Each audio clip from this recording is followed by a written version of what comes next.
let's talk a little bit about cultural gaps and how to build long-term relationship. There is an African adverb saying, the youth can walk faster, but the elder know the way. With this in mind, let's switch over back to Kate and to the next session.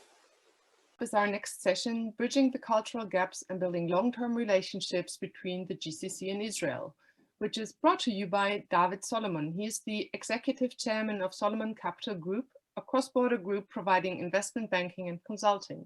Today, we have the pleasure to have him with us. Mr. Solomon, welcome. How do you feel about the unique opportunities the new accords provide? Thank you for having me in this session. I would like to start with deep appreciation for the normalization between the countries. I really believe that we are in the beginning of a new era of collaboration between people and between businesses.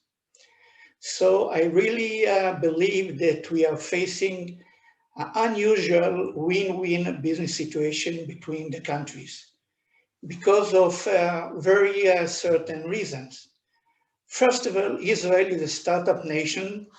Our companies are basically looking for new markets and a new source of fund. On the other hand, the UAE is a very mature, sophisticated market, which looking for high-end solution. So we can use the UAE as a gateway for various markets that we had difficulties to penetrate. So in a nutshell, we can say that we present the supply and the UAE present the demand. So if there is a matching between supply and demand, that's the basis for long-term relationship. But, and there is always a but, we as Israelis would like to start our businesses like yesterday. We like to move forward today.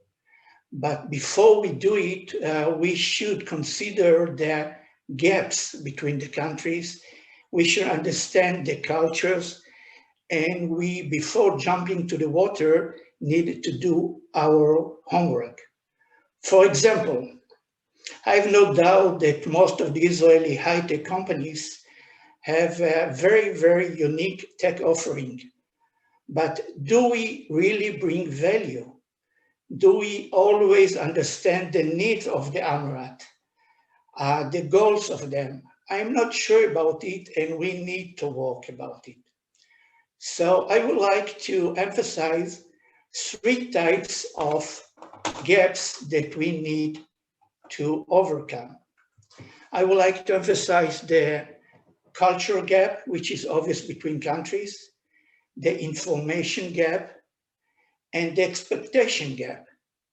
So if I will start with the culture gap, it's obvious that we are sharing most of the same values. But, and again, there is a but the business culture is not the same. We are talking about different processes. The speed of doing business is different. And for example, I found it very unreasonable, unusual, the easy way of generating first contact through the LinkedIn with the highest officials in the Amarat, which is really unusual comparing to my experience in Europe. But again, there is a but first connection in the LinkedIn is not assure us really healthy long-term relationship, and we need to work about it. If I will refer to information gap, it's amazing how little we know each on the other. For example, what is the ecosystem in the countries, the economic structure, the relationship between government and the private sector? What are the difference between free zones and mainland companies and Amarat? What about different regulation about setting up a new businesses? We have a lot to learn and to bridge the gaps. If I will refer to expectation gap, it's amazing. You know, I helped two entities to set up joint venture, one large Israeli corporation and a very famous private office in the Emirate. So they talk about a GV, joint venture, but it took me a few days to realize that we are not talking about the same expectation. Our goals are not the same. So I had to bring them to the table and to be sure that we are on the same page. So it's not obvious. So there are gaps, obvious gaps between countries and between culture. But there is a way to overcome the gap, to bridge the gap. And I would like to talk about a few basic points that will help us to bridge the gap. First of all, I recommend us to do homework. Before we approach with any proposal to the Emirate, we really need to understand the culture, the market, the need for our service or products, the competition, the current player on the market. And usually when I talk to my colleagues in Israel, I realize that they don't really have enough information about it. So we need to prepare ourselves. We need to present a real professional business offers, which taking into consideration not just our need, we need to understand the other party needs and goals. Let's talk about engagement. I believe it's very, very important to engage a trusted third party as a door opener, if you like, as an advisor, because according to my experience with Emirate business guys, they really appreciate long-term, reliable relationship. And the fact that we met somebody in the LinkedIn, it's not a real long-term relationship. Searching for the right candidate. Again, the fact that it's very easy to generate preliminary contact in the LinkedIn, it's not assure us that we contact the right party to do the joint venture or to do the business. We need to be careful about it. And maybe the most important point is we should plan for long-term relationship. But again, there is a but. We should be aware that it will take time and effort. So if you will ask me about a few tips that I can share with my colleagues, I would like to mention a few of them. As a bullet, first of all, give respect to the other party. A lot of my friends and colleagues in the Emirate told me that sometimes they feel that the Israel guys consider them as source of money. They use the term ATM. We are not ATM. We are business partners, sophisticated business partner. So give a respect. Don't push. We Israelis like to push everything. We like that everything will be done like yesterday. Sometimes the Emirates consider the pushing as something that you like to hide. They like to take time to generate personal relationship. And that's the other point.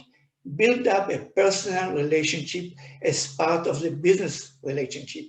Unlike my experience in Europe or in the UAE, it's very important to set up the personal relationship as parallel and maybe before you set up a long-term business relationship.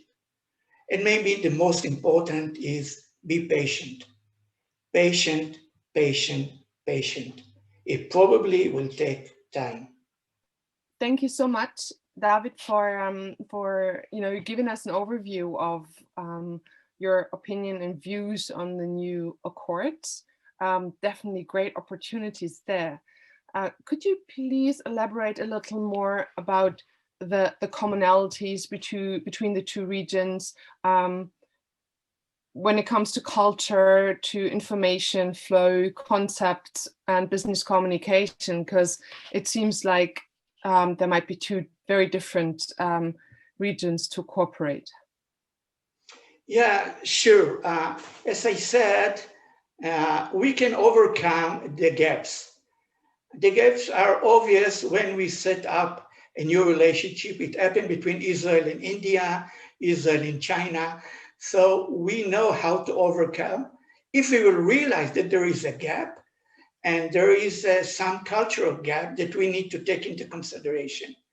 But by the end of the day, we need to remember that we are talking about huge opportunities. Again, we are a startup nation, Israel. We have about 5,000 technology startups. It's more than Germany and UK combined. So we have a lot of opportunities to present.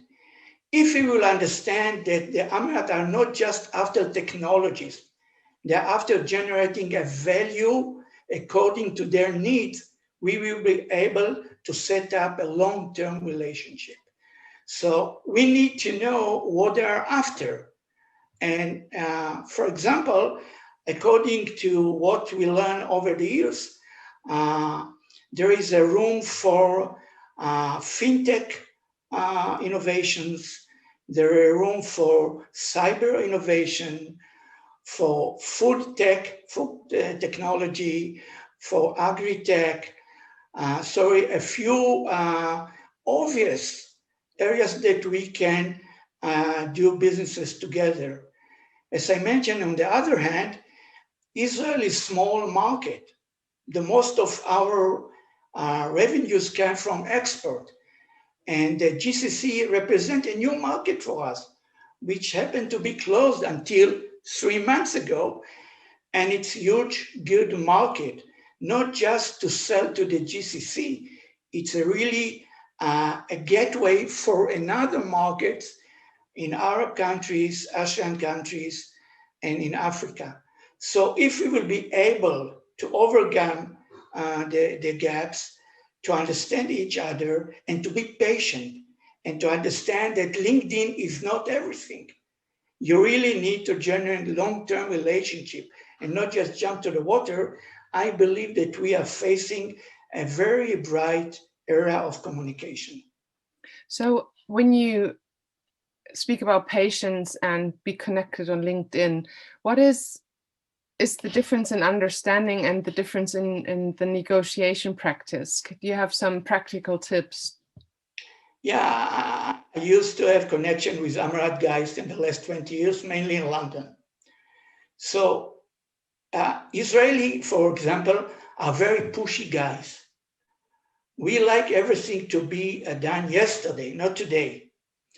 And that's not a good starting point for good relationship with the Emirat. They like to know us first. Many times I heard the word, let's explore opportunities. We are not using this term. We're using the term, let's do business. Let's go forward. They like to explore the opportunities more carefully. So that's kind of gaps that we need to overcome. Again, it's not a serious one. It's not, we used to have this kind of gap with different culture, mainly with Chinese people, that we, after years, done a lot with them. So we are talking about, from my point of view, very small element that we should be careful about it. Right, that's very interesting to hear. So there is cultural differences that need to be considered to do successful business. Most definitely to do mutually successful business. I would like to remind you that the US culture is different from the European culture. Absolutely, and that's good. That's the diversity we love. Yeah. Can we talk a little bit about the next steps which you have in mind when you think about your business, the Capital Group? Are you planning interesting projects? Is there anything in the pipeline when it comes to cybersecurity or food tech or all the areas you just mentioned? Okay, I'm very proud to say that Solomon Capital, my group, is one of the first group which really had some kind of business relationship with Emirat guys. We already set up very, very nice long-term relationship with one of the families there, Eloteva Group. We set up the first hub connected Israeli companies and Emirat companies and family offices. We are bringing our private delegation after we made very careful homework to see their partners, because by the end of the day, we need face-to-face meeting to explore opportunities and to find the right one. So Solomon Capital and myself are very active in the Emirat, and my mission, new mission, is bridging the gap between Emirat business and Israeli business. And we put a lot of energy to do it.